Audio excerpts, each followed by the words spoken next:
हे what's up guys, welcome back once again. दोस्तों, आज की कहानी जो एक्सप्लेन करने जा रहे हैं वो असल में एक साधारण लड़के की संघर्ष की दास्तान है। कैसे वो अपनी छोटी बहन के लिए सब कुछ करने को तैयार हो जाता है और जब किस्मत किसी का साथ देती है तो वो उसे राख से राजा बना देती है। जिम नाम का लड़का जो कि छोटे से घर में अपनी छोटी बहन टॉम के साथ रहता है। उसका टॉम के अलावा और कोई नहीं है क्योंकि सालों पहले उनकी मॉम की मौत हो गई और वही उसके डैड उन्हें अकेले छोड़कर चले गए। जिसके बाद से जिम एक मोबाइल रिपेयरिंग शॉप चलाता है और उसे जो भी पैसे वो कमाता है उसे अपनी छोटी बहन की सारी ज़रूरतों को पूरा करता है। कुछ इसी तरह से उसकी ज़िंदगी की गाड़ी चलती रहती है, पर एक दिन उसका एक्सीडेंट हो जाता है, यानी कि उनकी गाड़ी रुक जाती है।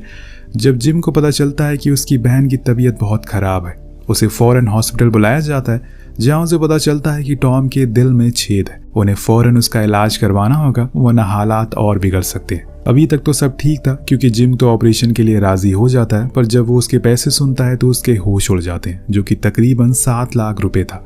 इतने पैसे उसने आज तक कभी रियलिटी में देखे भी नहीं थे। आखिर कैसे वो अपनी बहन का इलाज करवा पाएगा। जब वो घर आता है तो टॉम उसकी राह देख रही थी। वो उसे झूठ बोलता है कि वो शॉप से आए, पर आज वो जितनी भी बात करता है हर बात पर इमोशनल हो जाता है। टॉम नादान थी, इसीलिए उसे ज्यादा कुछ समझ नहीं आता, लेकिन जिम ने ठान लिया था कि वो कैसे भी करके अपनी बहन का इलाज तो करवा कर रहेगा, चाहे उसे कुछ भी क्यों ना करना पड़े। यही सोचते सोचते सुबह हो जाती है। वो अपनी दुकान के लिए निकलने लगता है, पर इतने में उसके पास उसके दोस्त का कॉल आता है जो उसे अपने वेयर हाउस में आने को कहता है। उसे कुछ दिखाना है। अब जिम भी सोच में पड़ जाता है कि ऐसा क्या है वहाँ। वेयर हाउस पहुंचने पर उसका दोस्त उसे 1 लाख मोबाइल फोन का स्टॉक दिखाता है और बताता है कि ये अभी कुछ दिन पहले ही इटली से यहाँ पर आए हैं, पर इन सारों में कुछ ना कुछ दिक्कत है। जो इसको एक्सपोर्ट करता है वो अभी इस समय जेल में है और मेरे पास एक आइडिया है। जिम पूछता है कि क्या, तो वो कहता है कि अगर तुम मुझे अभी 1 लाख युआन दे दो तो मैं तुम्हें ये सारे फोन दे दूंगा, जिसके बाद तुम इसको ठीक करके बेच सकते हो, जिससे तुम्हें अच्छा प्रॉफिट होगा। अब जिम को भी ये सही लगता है, लेकिन उसके पास इतने पैसे नहीं है कि वो इन्हें एक साथ खरीद सके और इसीलिए वो सिर्फ एक ही मोबाइल खरीदता है और घर आ जाता है। अब टॉम के सो जाने के बाद वो उस फोन को सुबह तक लगा रहता है और फाइनली उसे चलने लायक बना देता है। इसके बाद वो उसे एक शॉप पर ले जाता है जहाँ सेकेंड हैंड मोबाइल फोन को बेचा जाता था। वहां जाकर वो उसे बेच देता है, जिसके बदले में उसे अच्छे पैसे भी मिल जाते हैं। और जब टिम उन सारे मोबाइल फोन के प्रॉफिट को कैलकुलेट करता है, जो कि पूरे 10 लाख रुपए बन रहे थे, अगर सब कुछ सही हुआ तो वो इन पैसों से टॉम का इलाज करवा सकेगा, लेकिन सबसे पहले उसे पैसों का इंतजाम करवाना होगा, जिसके लिए वो अपनी शॉप को गिरवी रख देता है और बैंक से लोन लेता है और फिर जाकर उन सारे फोन को एक साथ खरीद लेता है। अब उसका काम था एक एक करके वो सभी को बेच देना और उन पैसों को इकट्ठा करना। जब अगले दिन वो फ़ोन को बेचने के लिए जाता है तो वहाँ उस दुकानदार को बताता है कि इस फ़ोन को मैंने ठीक कर दिया है, पर उसे तो यकीन ही नहीं हो रहा था क्योंकि वो फ़ोन पूरे एक नए फ़ोन की तरह लग रहा था। जिसके बाद जिम उसे सारी बातें बताता है कि कैसे उसके पास 1 लाख इसी कंपनी का सेकेंड हैंड फ़ोन है जिसमें छोटी मोटी खराबियाँ हैं।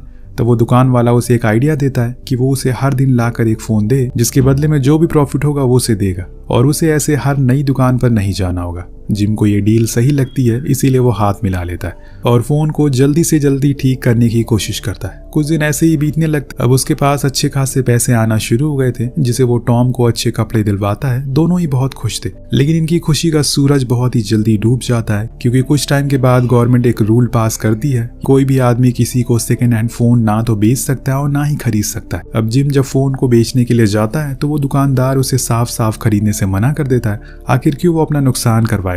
जिम को अब कुछ समझ नहीं आ रहा था क्योंकि अब तो उसे अपनी दुकान भी गिरवी रख दी है, जिसकी EMI उसे हर हफ्ते देनी है।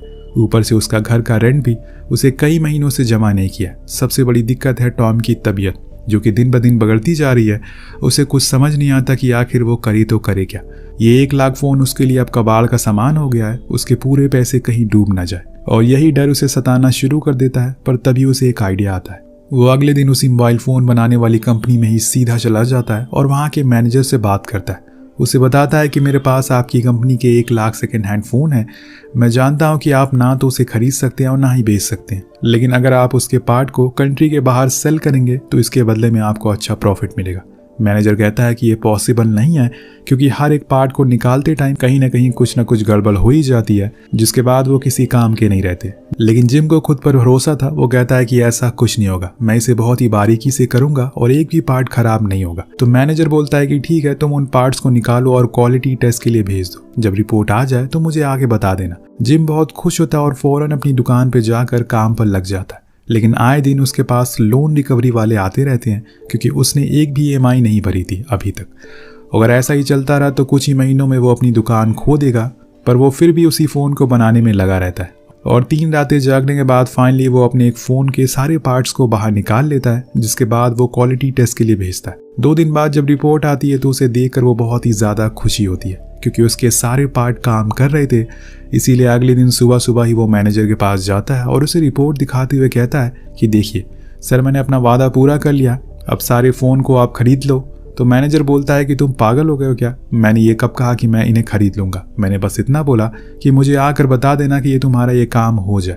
अब ये बात सुनकर जिम को बहुत गुस्सा आता है और वो सीधा जाकर मिलता है उस कंपनी के मालिक से, जिसका रास्ता रोककर वो उसे बात करने की कोशिश करता है, लेकिन उसकी ट्रेन छूट रही थी। इसीलिए वो जाकर अपनी कार में बैठ जाता है और जिम से कहता है कि वो वापस आकर उससे बात करेगा, लेकिन जिम के पास कहाँ इतना समय है। इसीलिए वो अपने रेलवे स्टेशन की ओर भागना शुरू कर देता है और इसी चक्कर में उसे काफी चोटें भी आती है, लेकिन वो फिर भी गिरते पड़ते जैसे तैसे करके उस सीट पर जाकर बैठ जाता है जिसके सामने कंपनी का ओनर बैठा था। और वो उसे अब आराम से अपनी बातें बताता है। उनकी बातें और उसके हुनर को देखकर ओनर उसकी काफी तारीफ करता है और उसके हौसले की दाद भी देता है, पर वो उसे साफ साफ मना कर देता है कि वो उसके फ़ोन को खरीद नहीं सकता क्योंकि वो गैर कानूनी है। पर हाँ, अगर वो उनके सारे पार्ट्स को निकाल कर क्वालिटी टेस्ट में पास करवा ले तो वो उन्हें खरीद सकता है। पर याद रहे, ऐसा करने में वो उसकी कोई भी मदद नहीं करेगा, सब कुछ उसे खुद ही करना होगा। अब अगले स्टेशन पर जिम उतरकर सोचने लगता है कि क्या ये मुमकिन है, क्योंकि ना तो उसके पास पैसे हैं और ना ही कोई टीम, ना ही कोई मशीन। अकेले वो इतने फ़ोन को कैसे ठीक कर सकता है? अगर करने बैठा तो सालों लग जाएंगे। पर उसके पास कोई ऑप्शन भी तो नहीं है। वो टॉम को स्कूल से लेकर वापस आता है। वहाँ वो अपने बड़े भाई की चोटों को देख लेती है जो उसे आज सुबह सुबह लगी थी। जिम उसे कुछ नहीं बताता, पर टॉम कहती है कि अगर आज माँ होती तो आपको बहुत डांटती। अगर आपको कुछ हो गया तो मेरा क्या होगा? क्या कभी आपने इस बारे में सोचा है? जिम कुछ नहीं बोलता, लेकिन उसकी आंखों से आंसू आए जा रहे थे जिन्हें वो छुपा लेता है और घर आ जाता है, जहाँ पर टॉम उसकी चोटों पर दवाइयाँ लगाती है। वहीं जिम चुपचाप बैठा रहता है, यही सोचता रहता है कि आखिर वो इतने बड़े काम को अंजाम कैसे दे। उसे एक टीम की जरूरत है और किसी भरोसेमंद इंसान की भी, जिसके लिए अगले दिन वो अपने पड़ोसी यूंग के पास जाता है जो अपने बूढ़े पिता के साथ रहता है। अब यहाँ जिम उन्हें सब कुछ बताता है, लेकिन यूंग का कहना था कि अगर ये काम नहीं हुआ तो वो सब कुछ खो देगा। पर जिम के लिए सबसे बड़ी चीज है उसकी बहन।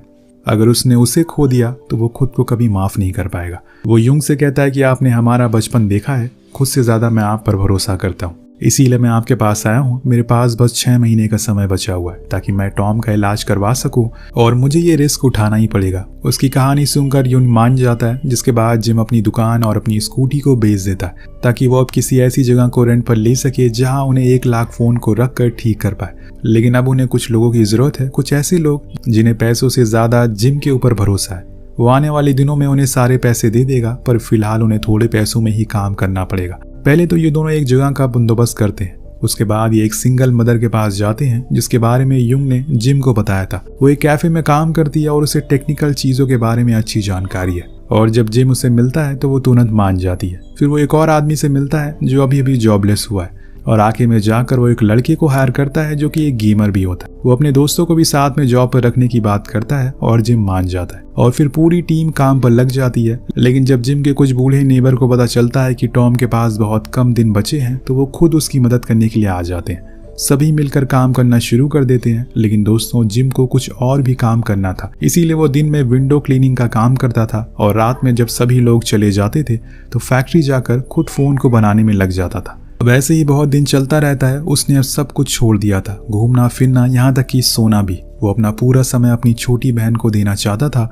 उसके लिए वो सब कुछ करने को तैयार था, बस वो कैसी भी करके उन 7 लाख रुपए को इकट्ठा कर सके। अब एक दिन उसी गेमर लड़की की शादी हो जाती है जिसमें जिम अकेले बैठा हुआ था। वो कुछ सोचता रहता है कि तभी उसके पास यूंग आकर बैठ जाता है और उसे एक सवाल करता है, ये सब हो जाने के बाद तुमने खुद के बारे में क्या सोचा है? यहाँ जिम की जुबान पर एक ही काम था, टॉम। वो जो कुछ भी कर रहा है बस उसके लिए कर रहा है और आगे भी करता रहेगा।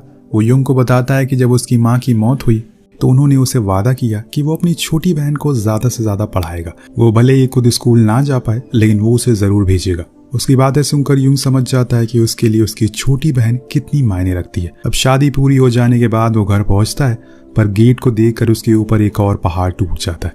दरअसल उसने पिछले 4 महीने से रेंट नहीं दिया था, जिसकी वजह से अब लैंडलॉर्ड ने घर में ताला लगा दिया। अपनी बीमार बहन को कंधे पर रखकर वो युंग के घर जाता है और वहां उसे सुला देता है और खुद जाकर फैक्ट्री में काम करने लगता है। लेकिन उसे एक दिन एहसास होता है कि वो ऐसे करके युंग के ऊपर और ज्यादा बोझ डाल रहा है। उन्होंने पहले ही उसकी इतनी मदद की है और इसीलिए वो जाकर टॉम को ले आता है और वहीं फैक्ट्री में ही कार्डबोर्ड पर सुला देता है। पर उसे खुद पर बहुत तरस आता है कि उसकी इतनी बुरी किस्मत है कि वो अपनी बहन के लिए एक बेड तक खरीद नहीं सकता। पर दोस्तों, आपने डॉक्टर कलाम सर की एक बात जरूर सुनी होगी कि वो स्ट्रीट लाइट के नीचे पढ़ा करते थे।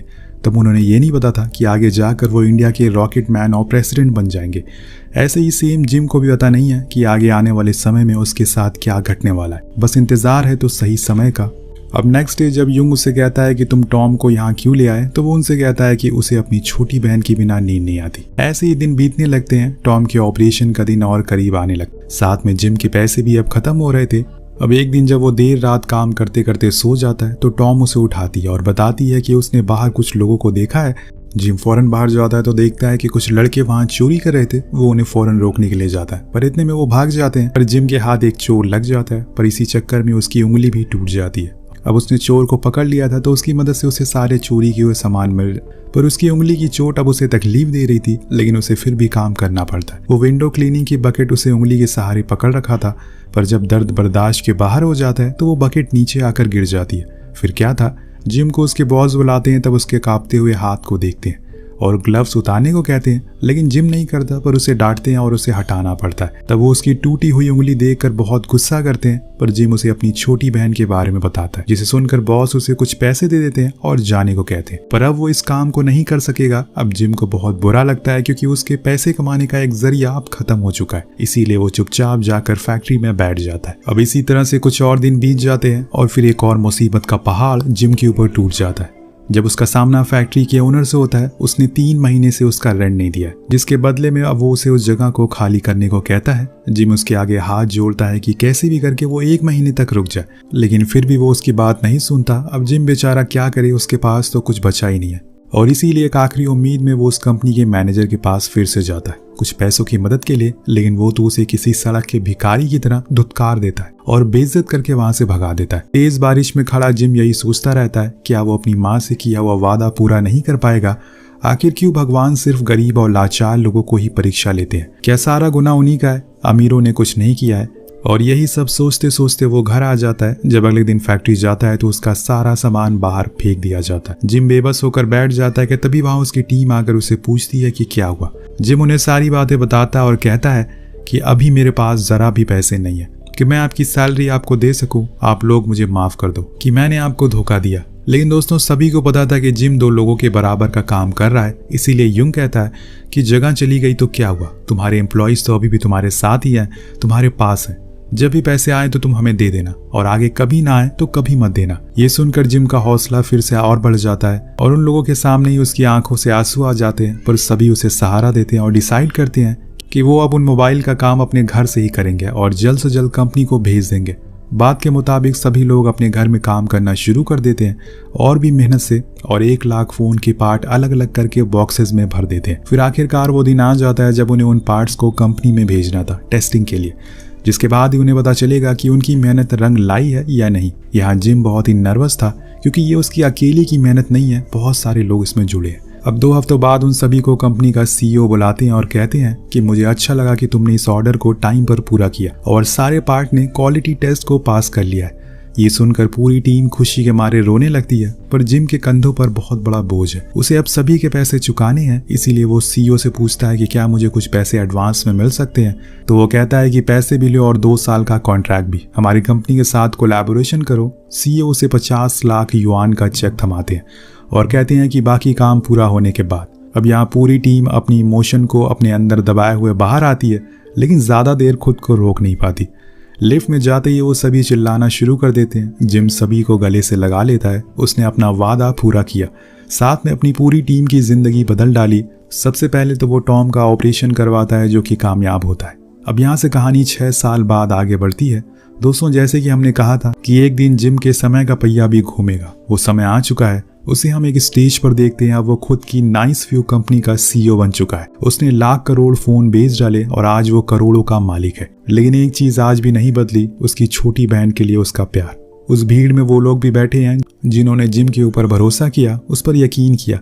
उसकी पूरी टीम उसके लिए तालियां बजाती है। जैसे हर सिक्के के दो पहलू होते हैं, जैसे रात के बाद दिन आता है, सेम उसी तरह से बुरे दिनों के बाद अच्छे दिन भी आते हैं।